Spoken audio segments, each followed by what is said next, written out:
Assalamualaikum warahmatullahi wabarakatuh.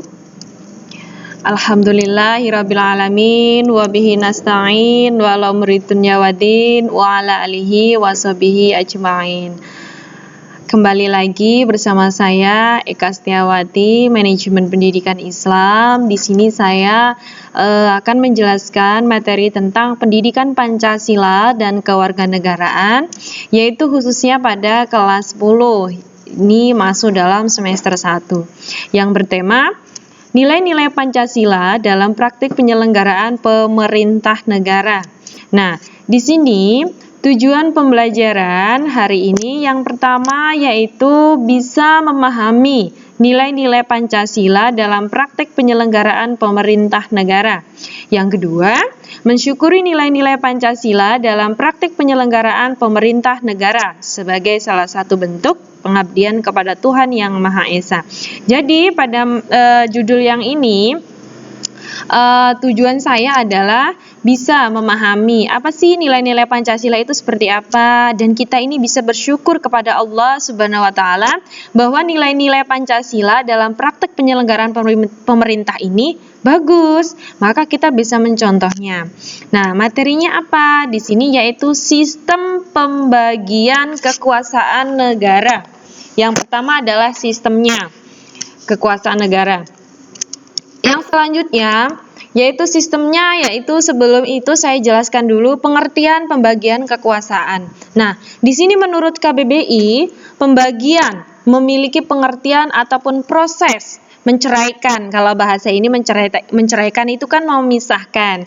Jadi beberapa bagian, atau bisa di sini saya tuliskan memecahkan sesuatu, lalu memberikan kepada pihak lain. Nah, dalam arti kekuasaan ini adalah wewenang atas sesuatu atau menentukan, memerintah, mewakili, mengurus, dan sebagainya.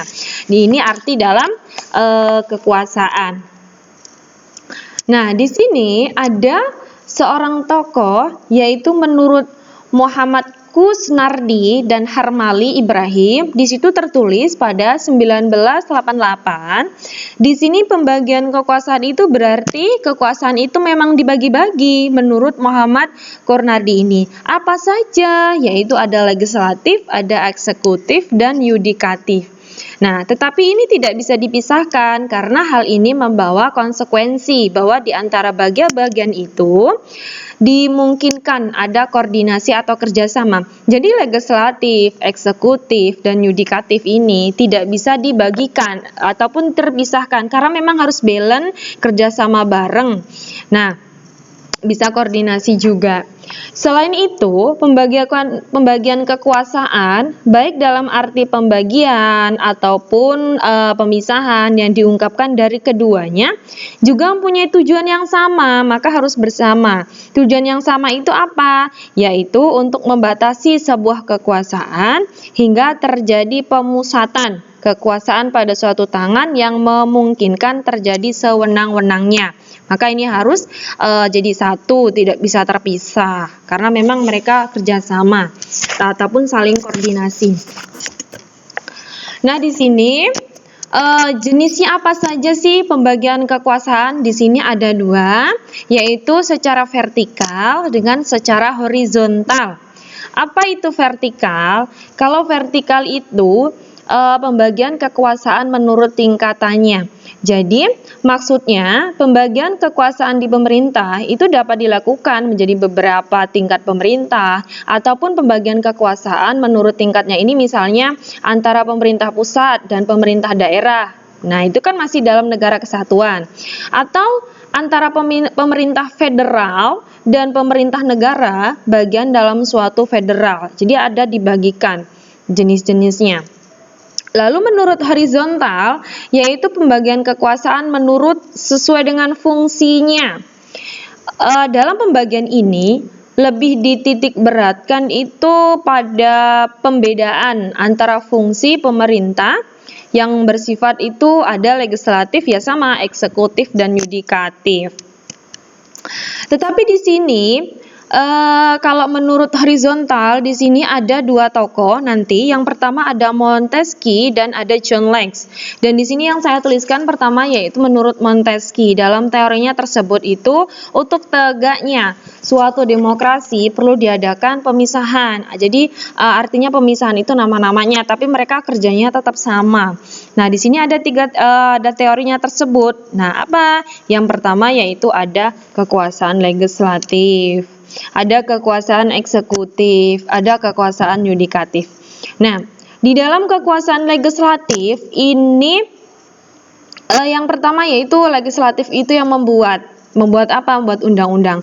Di sini kerjasama. Sedang eksekutif itu bagian apa? Dia melaksanakan undang-undang. Tetapi ada tuh kekuasaan yudikatif. Dia itu mengadili bila terjadi pelanggaran ataupun undang-undang. Dia itu menengah-nengahi. Itu menurut Montesquieu. Tetapi berbeda dengan menurut John Locke. Dalam bukunya, dia menciptakan sebuah buku yang berjudul Two Treatises of Government. Apa saja? Yaitu mengusulkan agar kekuasaan di dalam negara itu dibagi organ-organ negara yang mempunyai fungsi yang berbeda-beda. Maka harus ada pemegang kekuasaan dalam 3 macam. Apa saja? Yaitu yang pertama ada kekuasaan legislatif, kekuasaan eksekutif, dan yang terakhir ini berbeda yaitu federatif. Kekuasaan legislatif ini apa? Yaitu sama halnya membuat undang-undang. Kalau eksekutif ini sama melaksanakan, tetapi dalam perbedaan menurut John Locke ini ada federatif, dia yaitu melakukan hubungan diplomatik dengan negara-negara lain. Jadi ada kalau yang Montesquieu tadi mereka orang ini mengadili, tapi di sini yang kalau menurut John Locke ini harus ada hubungan diplomatik dengan negara-negara lain. Nah, pendapat John Locke inilah yang mendasari munculnya teori pembagian kekuasaan sebagai gagasan awal atau menghindari adanya pemusatan kekuasaan, ataupun dia termasuknya dalam absolut dalam suatu negara. Jadi itu beberapa materi yang saya berikan. Di sini pembagian kekuasaan itu intinya ada 2, vertikal dengan horizontal. Dan di sini ada menurut secara horizontal ini ada 2. Yaitu ada 2 tokoh, ada John Locke dengan Montesquieu. Mereka berbeda-beda, tetapi mereka tujuannya tetap sama, maka tidak bisa terpisahkan. Semoga materi saya ini berkesan ataupun berguna untuk kita semua. Saya mohon dukungnya. Jangan lupa subscribe, like, and comment. Nah, semoga kalian diberikan kesehatan selalu dan semoga dilancarkan segala urusannya. Saya akhiri. Wassalamualaikum warahmatullahi wabarakatuh.